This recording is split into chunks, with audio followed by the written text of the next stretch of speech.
Et j'accueille donc notre invitée. Bonjour Rosalie Maurice, bienvenue. Bonjour. Merci d'avoir répondu présente.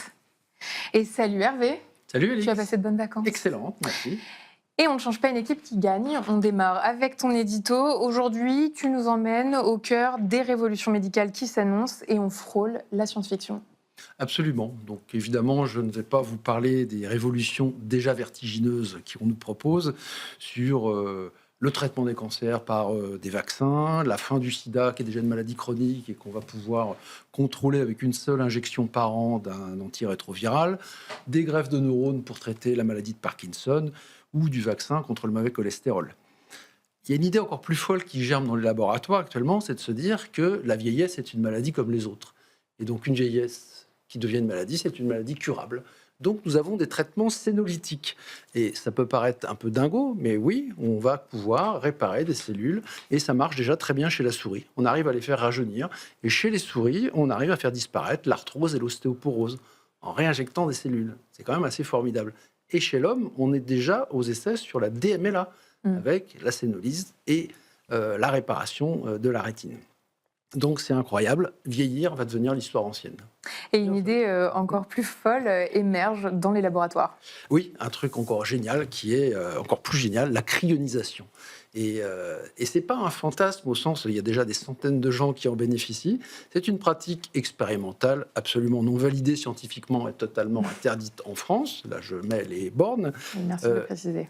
L'idée, c'est oui, mais ça existe en Espagne, en Suisse, donc on est concerné.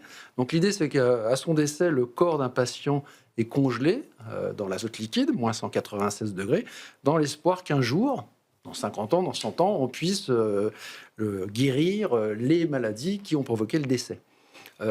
Donc ce que je disais, c'est que ce n'est pas de la science-fiction. Ça existe, et il y a déjà des centaines de gens qui bénéficient de ça, et on va donc avoir des footballeurs éternels. Je trouve que c'est beau, la science. C'est beau. Est-ce que tu peux nous donner des noms de sociétés, des exemples de tarifs? Oui, donc j'ai regardé. Donc à Berlin, Tomorrow Bio, cryopréservation du corps entier, 200 000 euros.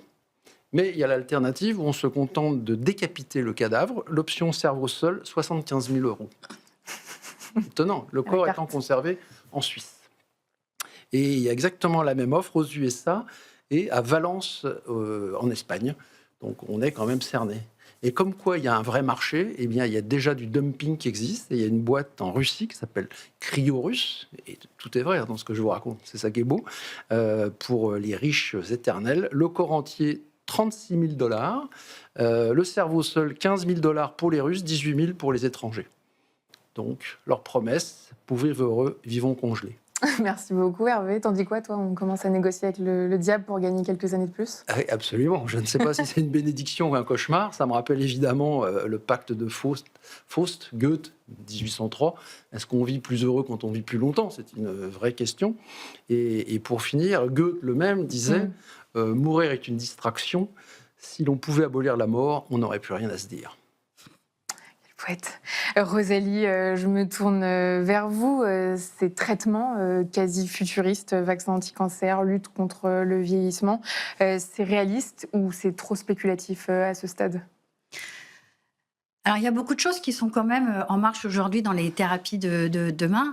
Tout ce qui est, par exemple, thérapie génique ou thérapie cellulaire, ce sont des choses qui existent. On est capable de modifier le gène qui est défectueux pour pouvoir le réinjecter et que la cellule on parle un peu plus, travaille dessus. Donc, c'est des choses qui sont en train de se développer. Et après, il y a quand même... On arrive à congeler des ovocytes. Il y a quand même à moindre mesure des choses qui existent. Après, on n'en est pas, pas là, quoi. À ce niveau de science-fiction. Merci beaucoup Hervé, à tout à l'heure. À tout à l'heure. On passe au focus invité.